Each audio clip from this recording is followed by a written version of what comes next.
आज Kellogg's India का revenue 940 crore से भी ज्यादा है। पर क्या आप जानते हैं जब केलॉग्स इंडिया में आई थी तब वो बुरी तरह से फेल हो गई थी। चलो आज इसी के बारे में बात करते हैं कि इतना बड़ा फेलियर होने के बाद भी केलॉग्स ने इंडिया में कैसे अपनी जगह बनाई। केलॉग्स जो कि पूरे वर्ल्ड में एक एस्टैब्लिश्ड ब्रांड है, उसको भी इंडिया में अपना मार्केट बनाने में काफ़ी दिक्कतें आई क्योंकि इंडिया में फॉरेन ब्रांड का आना और टिकना इतना आसान नहीं है। लेट 1940s में केलॉग्स 18 कंट्रीज में अपना बिजनेस कर रही थी, जहां उनका एनुअल सेल $6 बिलियन से भी ऊपर था। पर 1990s में उनको लगा कि शायद उन्हें अपने ट्रेडिशनल अमेरिकन और यूरोपियन कंट्रीज को छोड़कर जो कोर मार्केट्स हैं जैसे इंडिया हो गए और भी ऐसे काफ़ी सारे जो कंट्रीज हैं उनमें भी काफ़ी ज़्यादा फायदा हो सकता है। तब उन्होंने इन सब को सोचने के बाद सारे फैक्टर्स देखे और उन्होंने चूज किया इंडिया को, जिसके पीछे बेसिकली 3 रीजंस थे इंडिया को चूज करने के लिए। पहला, इंडिया की पॉपुलेशन उस वक्त 950 मिलियन से भी ज्यादा थी और यहाँ का कस्टमर बेस काफी बड़ा था। दूसरा ये था कि अगर इतने बड़े कस्टमर बेस से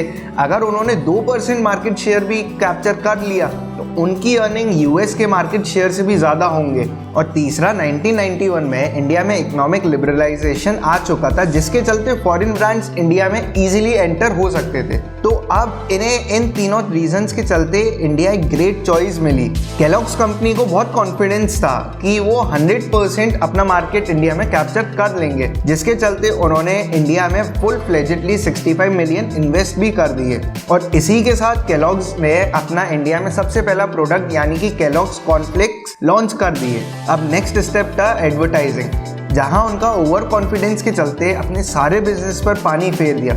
उन्होंने लोगों को ये बताया कि इंडिया के ब्रेकफास्ट ऑप्शंस इतने हेल्दी नहीं है और वहीं कॉर्नफ्लेक्स ब्रेकफास्ट एक हेल्दी ऑप्शन बन सकता है। अब इंडियंस और इंडियंस ही हैं, वो इस बात पे कैसे राजी हो सकते हैं भाई। एक बात ये भी है कि ये जो कॉर्नफ्लेक्स है ये ठंडे दूध में ही डाल के खाए जाते हैं और वो भी बिना शक्कर या चीनी का हो उसके बिना।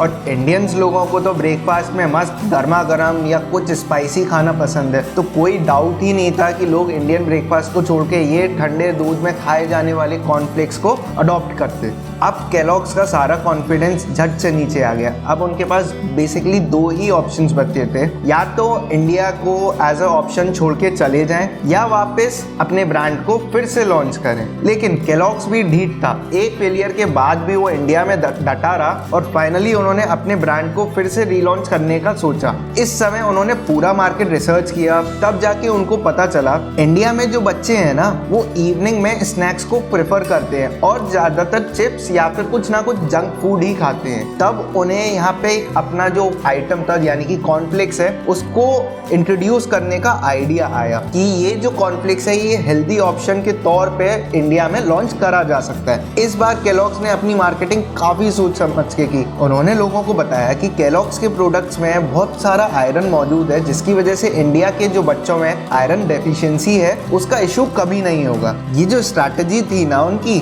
वो काफी ज्यादा हिट हो गई। उसके बाद क्या था, केलॉग्स की सेल जो है 17% ज्यादा बढ़ गई। तब से उन्होंने इंडिया में अपना बहुत बड़ा मार्केट कैप्चर कर लिया है और आज ये पोजीशन है कि इंडिया का 70% मार्केट शेयर उन्हीं के पास है, जिसके चलते आज केलॉग्स का मार्केट कैपिटलाइजेशन करीब $23 बिलियन के आसपास है। मुझे तो पर्सनली केलॉग्स के चॉकोस काफी ज्यादा पसंद है। आपको केलॉग्स के प्रोडक्ट्स हैं वो किस तरह के लगते हैं वो मेरे को कमेंट सेक्शन में जरूर से बताइएगा। और मिलते हैं हम लोग एक नए वीडियो के साथ जहाँ पे हम लोग किसी ना किसी ऐसे ही ब्रांड के ऊपर बात करेंगे।